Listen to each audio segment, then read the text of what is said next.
अंकिता और रोहित की love marriage होती है। अंकिता एक मध्यम परिवार से है। अपने ससुराल में आते ही वो देखती है कि उसका ससुर श्यामलाल सब पर हल्ला कर रहा है। लगता है तुम्हारा बाप सरकारी नौकरी में है जो पूरे घर की लाइट जला रखी है। शादी हो गई है, बहू घर आ गई है, लाइट की जरूरत नहीं है। पापा मैं बंद करने जा ही रहा था। मुझे पता है कितना बंद करोगे। तुम लोग बंद करने वाले होते तो मैं यहाँ नहीं रहता। रक्षा मन ही मन कहती है, हाँ तब तो शायद आसमान पर ही रहते। अंकिता को ये सब अजीब लगता है और वो रक्षा का मुंह देखने लगती है। तब रक्षा कहती है, ये इन लोगों का रोज का है, कोई बड़ी बात नहीं है, इतना घबराओ मत। तुम चलकर आराम कर लो, मैं भी चलती हूँ। रक्षा अपने कमरे में आराम करने चली जाती है। घर के बाकी सभी भी अपने अपने कमरे में चले जाते हैं। अगले दिन सुबह अंकिता देखती है कि उसके सास ससुर शादी में आए लिफाफे देख रहे हैं। देखना होगा ना किसने कितना पैसा दिया है, फिर हम भी उसे उतना ही देंगे। उतना क्या, कम ही देंगे। रिसेप्शन हमने कितना बेजोड़ दिया वो नहीं देखा किसी ने। ऐसा कोई देता है क्या हमारे कास्ट में? देखो तो रक्षा की माँ आई थी रिसेप्शन में, उन्होंने कितना दिया है? मात्र 500 रुपए। इतना तो हम दूसरों की शादी में जाते ना तब भी नहीं देते, और उन्होंने अपनी बेटी के ससुराल में दिया। छी छी छी, सुनाती हूँ बहू को कैसे उसके मायके वाले। इतने में श्यामलाल और पिंकी की नजर अंकिता पर पड़ती है और वो कहते हैं, बहू तो नाश्ता बना ले और रक्षा को बोल दे मैं बुला रही हूँ। जी मम्मी जी। तेरे मायके से तो बहुत आया बहू, अच्छा लगा हमें। रिश्तेदारी में आदमी नहीं देगा तो कहाँ देगा, ऐसे ही देते रहना चाहिए। अपने पापा से कह देना सब अच्छा लगा। ठीक है पापा जी। अंकिता रक्षा को आने के लिए कहती है। रक्षा पिंकी के पास आती है और कहती है, मम्मी जी आप बुला रही थी? हाँ बुला रही थी मैं तुझे। ये तेरी माँ ने दिया है 500 का नोट, और ये क्या है, शर्ट पैंट के कपड़े दिए, लोकल चालू माल। कभी देखा है अपने ससुर को ऐसा वैसा पहनते हुए? ब्रांडेड पहनते, ब्रांडेड। मम्मी जी जो मेरी मम्मी ने दिया है उसमें खराबी क्या है? अपनी दही को खट्टा कौन कहता है? खराबी नहीं है तो तेरा भाई आएगा ना, उसे दे दूंगी। रक्षा अपने कमरे में जाकर बहुत रोती है। दिन बीतने लगते हैं। फिर एक रोज रोहित बाजार से आम खरीद कर ले आता है और पिंकी उससे कहती है, आम कैसे लिए बेटा? 120 रुपए किलो। मैं आ रहा था तो एकदम फ्रेश फ्रेश आम देखकर मन ललचा गया तो ले लिया। दिमाग ठीक हो गया ना? क्योंकि अब तो आम 50 रुपए किलो हो गए। अरे ठग आ गया है तो जा वापस करके आ, मैं कल ले आऊंगी। अब वापस कैसे होगा मम्मी, अच्छा नहीं लगता ना। अरे अच्छा बुरा क्या है उसमें, पैसे पेड़ पर उगते हैं क्या? वापस करके आ जा। रोहित आम वापस करने चला जाता है। अंकिता को ये सब देखकर बहुत बुरा लगता है।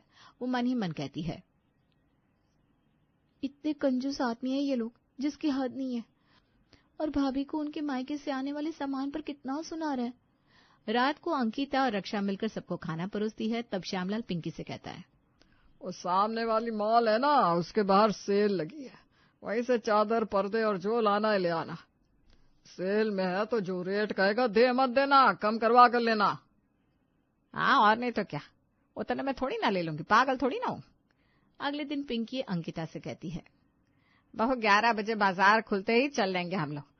थोड़ा लेट हुआ तो अच्छे अच्छे माल छट जाएंगे, तो तैयार हो जाना। जी मम्मी जी। 11 बजते ही दोनों सास बहू बाजार के लिए चली जाती हैं। फिर मॉल पहुंचकर पिंकी कहती है, देखा बहू ठीक समय पर आ गए हम लोग, एक से एक चादर लटकी हुई है, लूट लो जल्दी से छांट लेते हैं। अंकिता और पिंकी मिलकर 10 चादर और 15 पर्दे निकाल कर कहती हैं, भैया इसका रेट लगाओ। अब रेट क्या लगाओ, पहले से सब इतने सस्ते सेल में लगा हुआ है, अब इसमें क्या कम करूं? अरे कम कैसे नहीं करोगे, एक साथ इतना ले रहे हैं, पड़ा रहेगा तुम्हारा माल सुबह सुबह। बोनी अपनी खराब मत करो, मैं इन सबके 2500 दूंगी। रहने दो, 500 के हिसाब से एक है और अब 2500 इन सबके दोगी?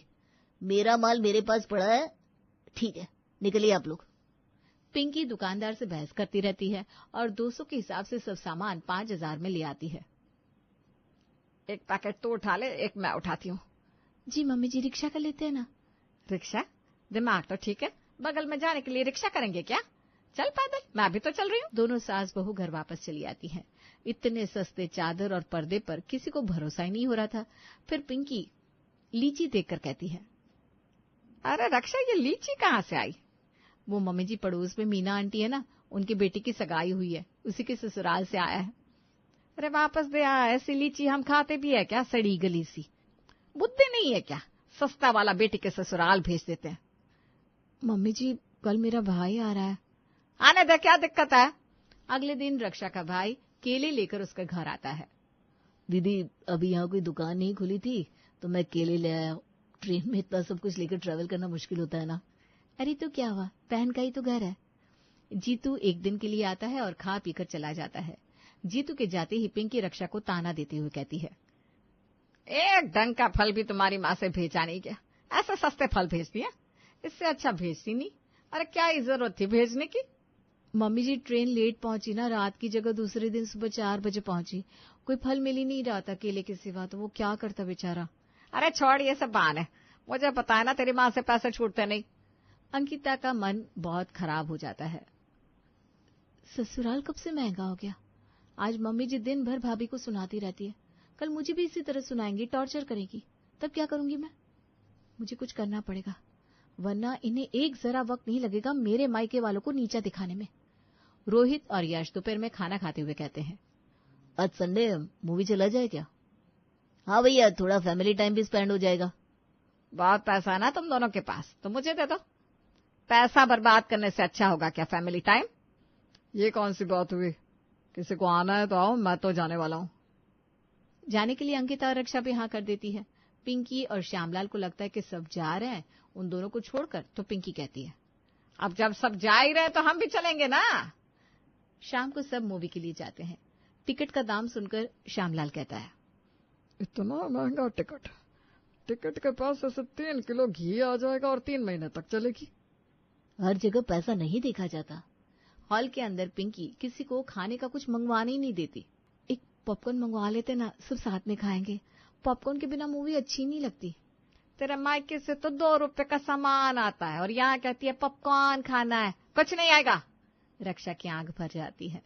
ये देखकर अंकिता अपने मन में कहती है, मम्मी जी बस बहुत हो गया, कल देखिएगा आप। रात में मूवी देखकर घर जाकर रक्षा और अंकिता खाना बनाती है और सबको खिलाती है। भाभी आप इतना दुखी क्यों हो रही है? अब मैं हूँ आपके साथ। क्या करूं मैं, मेरा मायका इतना पैसे वाला नहीं है अंकिता। क्या भाभी कैसी बातें बोल रहे हो? कल की बात देखना, मम्मी जी किसी को कुछ नहीं कहेगी। आप आराम से सो जाओ। सब सोने चले जाते हैं। इधर अंकिता पिंकी के भाई भाभी को फोन करके कहती है, मामी जी कल मम्मी और पापा जी की वेडिंग एनिवर्सरी है, तो कल उन्हें सरप्राइज देंगे हम, आप दोनों को आना है। ठीक है, मैं और तेरे मामा जी आ जाएंगे। अगले दिन अंकिता सुबह सुबह रक्षा से कहती है, भाभी खाने में आज डिश बनाते हैं, पापा जी मम्मी जी की वेडिंग एनिवर्सरी का सरप्राइज, रात में केक कटिंग। ठीक है, इडली बना लेते हैं, पूरा दिन चल जाएगा, और दोपहर में डोसा बना लेंगे, रात में इडली डोसे के साथ चाउमीन। कैसा लगा मेनू?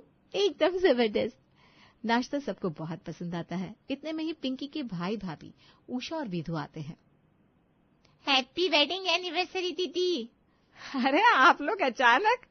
शुक्रिया शुक्रिया। उषा और विधु खाली हाथ ही आए थे और सबके साथ बैठकर बातें करने लगते हैं। रात में केक कटिंग होता है। पिंकी और श्यामलाल सब कुछ देखकर बहुत खुश होते हैं। फिर सब कुछ न कुछ गिफ्ट देते हैं पिंकी को, लेकिन विधु 500 का नोट देता है और कहता है, दीदी मेरी तो इतनी हैसियत है। भाई ये 500 भी मेरे लिए बहुत मायने रखते हैं। 500 नहीं, ये 5000 है मेरे लिए। दोनों भाई बहन आपस में गले लगते हैं। तब अंकिता कहती है, मामी जी 500 भी कोई देता है क्या? हम तो किसी दूसरे के यहाँ भी 500 नहीं देते। क्या बोल रही हो अंकिता, मुंह पर लगाम रखो। क्यों मम्मी जी, आपने यही तो भाभी से कहा था जब उनकी मम्मी ने 500 दिया था। खुद के लिए अलग नियम, हमारे लिए अलग। आप और पापा जी 1-1 रुपये के लिए किचकिच करते रहते हो और भाभी को हमेशा उनके मायके वालों के लिए सुनाते रहते हो। जहाँ 1-1 रुपये देखकर खर्च होते हैं, वो ससुराल बहुओं के लिए महंगा कब से हो गया? दीदी अंकिता सही तो कह रही है। पिंकी और श्यामलाल बहुत शर्मिंदा होते हैं और ससुराल बहुओं के लिए भी सस्ता हो जाता है।